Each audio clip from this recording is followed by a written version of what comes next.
கோமதி வீட்டில் இருக்காங்க. இப்போவே நான் அப்பாவை பார்க்க போகணும் அப்படின்னு சொல்கிறாங்க. அதை கேட்டோன்னே அப்படியே டென்ஷன் ஆகுறாங்க எல்லாருமே. எதுக்காக நீங்கள் கடைக்கு போகணும் அப்படின்னு சொல்லிட்டு கதிர் எல்லாருமே கேட்குறாங்க. இல்லை, எனக்கு அப்பா அங்கே தனியாக இருக்கிறது கஷ்டமாக இருக்குது, நான் அப்பா கூட போய் இருக்கணும், அதான் எனக்கு நல்லாயிருக்கும் அப்படின்னு சொல்கிறாங்க. இல்லை, அப்பாவுக்கு நீங்கள் கடைக்கு வந்தாலே பிடிக்காது அப்படின்னு சொல்லிட்டு கதிர் எல்லாருமே சொல்கிறாங்க. பரவாயில்ல, நான் அப்பாவை போய் பார்க்கணும். இப்போ பாரு, நீ என்னை கூட்டிகிட்டு போறியா இல்லை நான் ஆட்டோ பிடிச்சி போகட்டுமா அப்படின்னு கேட்குறாங்க. ஐயோ வேண்டாம்மா, நானே உன்னை கூட்டிகிட்டு போகிறேன் அப்படின்னு கதிர் அங்கே அப்படியே கூட்டிகிட்டு போகிறாரு. அப்படியே மீனா வராக்க சுகன்யா சமைச்சிட்ருக்காங்க. நான் சொன்ன அத்தாச்சிக்கிட்ட எங்கேயும் போக வேணாம், அவங்க தான் என் பேச்சு கேட்கவே மாட்டாங்களே அப்படின்னு சுகன்யா சொல்கிறாங்க. அதை கேட்டோடனே அப்படியே மீனாவுக்கு கோவமாக வருது. அப்படியே பார்க்குறாங்க. பார்த்துட்டு சொல்கிறாங்க, என்னது உங்கள் பேச்சு அவங்க கேட்கணுமா? அதான் அரசி இருக்காளே, நீங்கள் என்ன சொன்னாலும் கேட்குறதுக்கு அரசி இருக்கால, போதாதா உங்களுக்கு? வீட்டில் இருக்க எல்லாரும் சேர்த்து உங்கள் பேச்சை கேட்கணுமா அப்படின்னு சொல்கிறாங்க மீனா. ஏன் நான் என்ன பண்ணேன் அப்படின்னு சுகன்யா சொல்கிறாங்க. இங்கே பாருங்கள், ஒன்றுமே தெரியாத மாதிரி இங்கே நடிக்காதீங்க. நீங்கள் தான் எல்லாத்துக்குமே காரணம்னு எனக்கு தெரியும். அது எப்படி அரசியை குமாரை போய் பாருன்னு சொல்லி அனுப்பி வச்சுட்டு ஒன்றுமே தெரியாத மாதிரி எங்கள் கூட சேர்ந்து தேடுறீங்க. ஆனால் உங்களுக்கு எவ்வளோ தைரியம் இருக்கணும் அப்படின்னு மீனா சொல்கிறாங்க. ஐயோ மீனா, நீங்கள் தப்பாக புரிஞ்சுக்கிட்டீங்க, நான் அதெல்லாம் எதுவுமே பண்ணலை, எனக்கு ஒன்றுமே தெரியாது அப்படின்னு சுகன்யா சொல்கிறாங்க. இங்கே பாருங்கள், உங்ககிட்ட நான் சொன்னதை வீட்டில் இருக்க எல்லாரையும் கூப்பிட்டு சொல்லட்டுமா அப்படின்னு மீனா சொல்கிறாங்க. அப்படியே பார்க்குறாங்க சுகன்யா. ஐயோ, நான் அதெல்லாம் எதுவுமே சொல்லவே இல்லை அப்படின்னு சொல்கிறாங்க. இங்கே பாருங்கள், உங்களால் இனிமேல் யாருக்காவது ஏதாவது பிரச்சனை வந்தது, அதுக்கப்புறம் என்ன பண்ணுவேனே எனக்கு தெரியாது, இதுதான் உங்களுக்கு லாஸ்ட்டு அப்படின்னு மீனா சொல்கிறாங்க. அப்படியே பார்க்குறாங்க சுகன்யா. ஐயோ, என்ன நல்லா மாட்டிக்கிட்டுமே அப்படின்னு சொல்லிட்டு எதுவுமே பேசவே இல்லை. அப்படியே அரசி இருக்காங்க, வீட்டில் எல்லாருமே இருக்காங்க. குமார் யோசிக்கிறாரு. குமார் அப்படியே வெளியே வராரு. ஏய் அரசி, வா வெளியே அப்படின்னு கூப்பிடுறாரு.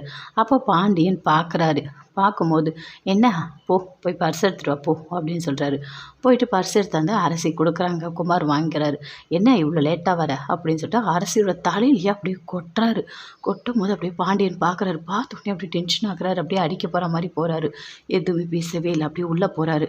குமார் இதெல்லாம் பார்த்து ரசிக்கிறாரு. என்ன, உங்கள் பொண்ணை கல்யாணம் பண்ணிவிட்டு நல்லா கொடுமைப்படுத்துகிறேன்னா அனுபவிங்க, இதெல்லாம் உங்களுக்கு வேணும் அப்படின்னு சொல்லிட்டு உள்ளே வராரு. உள்ளே வந்தோடனே, ஏய் அரசி வா, வந்து இட்லி வைவா அப்படின்னு கூப்பிடுறாரு. வராங்க, வந்து இட்லியெல்லாம் வைக்கிறாங்க. வச்சிட்டோன்னே, என்ன சாம்பார் ஊற்று அப்படின்னு சொல்கிறாரு. சாம்பார் அப்படியே ஊற்றுறாங்க. என்ன கொஞ்சம் கொஞ்சமாக ஊற்றுற அப்படின்னு கேட்குறாரு.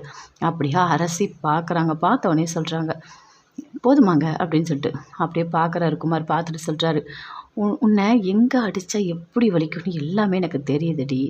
உங்கள் அப்பாவுக்கு உன்னை அடிக்கும் போது அப்படியே கண்ணு கலங்குது, அப்படியே சூப்பராக அவ்வளோ நல்லா இருக்கே, பார்க்கவே நல்லா இருக்குது. ஆனால் இனிமேல் இருக்குடி உன் குடும்பத்துக்கு அப்படின்னு சொல்கிறாரு.